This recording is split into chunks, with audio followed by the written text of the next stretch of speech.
Hi hello नमस्कार.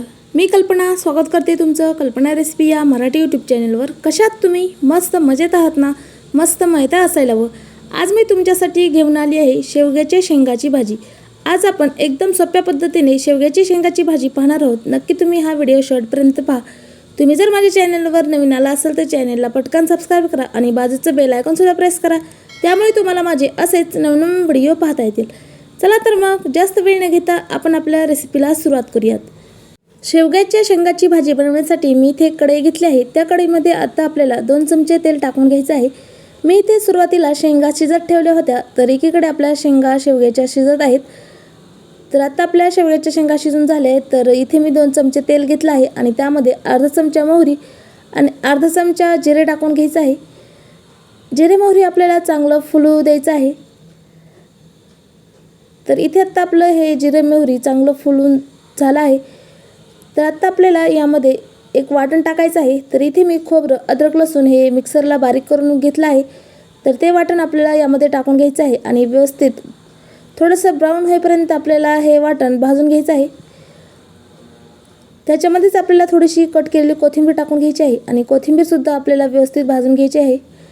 तर इथे तुम्ही बघू शकता आता आपल्या वाटणाचा कलर थोडा चेंज झाला आहे. तर आता आपल्याला यामध्ये मसाला ॲड करून घ्यायचे आहेत. यामध्ये इथे मी काळा तिखट 1 चमचा घेतला आहे, गरम मसाला अर्धा चमचा घेतला आहे आणि धनिया पावडर अर्धा चमचा घेतली आहे. आता आपल्याला हे व्यवस्थित मिक्स करून घ्यायचं आहे आणि इथे आपल्याला गॅसची फ्लेम लो ठेवायची आहे, जेणेकरून आपले हे मसाले जळणार नाहीत. तर यामध्येच आता आपल्याला एक बारीक कट केलेला टोमॅटो टाकून घ्यायचा आहे आणि व्यवस्थित आता आपल्याला हा टोमॅटो मॅश होईपर्यंत व्यवस्थित भाजून घ्यायचा आहे.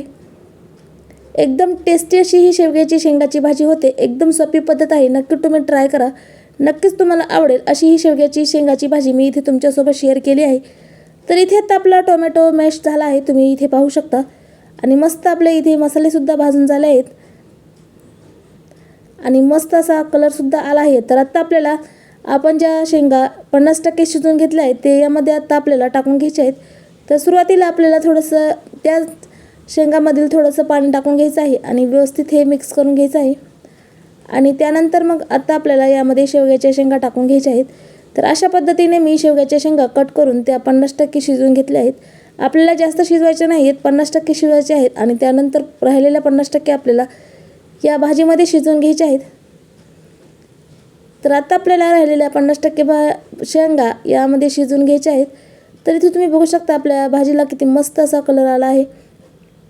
तर आता आपल्याला हे व्यवस्थित आणखी एकदा मिक्स करून घ्यायचं आहे आणि यामध्ये आपल्याला शेंगदाण्याचं कूट टाकायचं आहे 2 चमचे.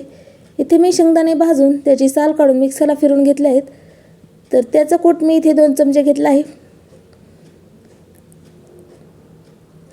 आता आपल्याला हे व्यवस्थित मिक्स करून घ्यायचं आहे. तर मीठ घालणार नाही, कारण मी शेंगा शिजत असतानाच मीठ घातलं होतं. त्यामुळे आता आपल्याला मीठ घालण्याची काही आवश्यकता नाही. तर आणखी एकदा आपल्याला हे व्यवस्थित मिक्स करून घ्यायचं आहे आणि आपल्या राहिलेल्या 50% शेंगा इथे आपल्याला शिजवून घ्यायच्या आहेत.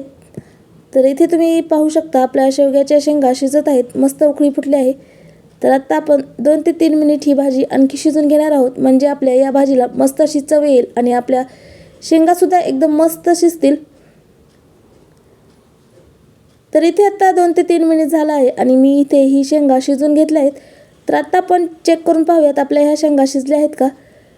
तर इथे मी आता चेक करून पाहते. तर जास्त पण आपल्याला ह्या शेंगा जास्त पण शिजवायच्या नाही आहेत. तर इथे आता आपली ह्या शेवग्याच्या शेंगा शिजल्या आहेत.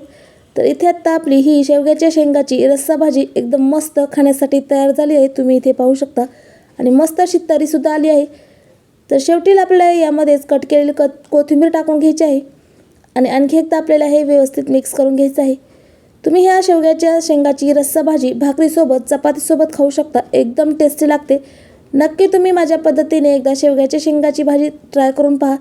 एकदम मस्त असा आपला रस्सा तयार झाला आहे, खूपच मस्त. भातासोबतसुद्धा तुम्ही ही भाजी ट्राय करू शकता. चला तर मग तुम्हाला आजची रेसिपी कशी वाटली? आजची रेसिपी जर आवडली असेल तर व्हिडिओला लाईक, शेअर, सबस्क्राईब करा आणि बाजूचंच बेल आयकॉनसुद्धा प्रेस करा. त्यामुळे तुम्हाला माझे असेच नवनवीन व्हिडिओ पाहता येतील.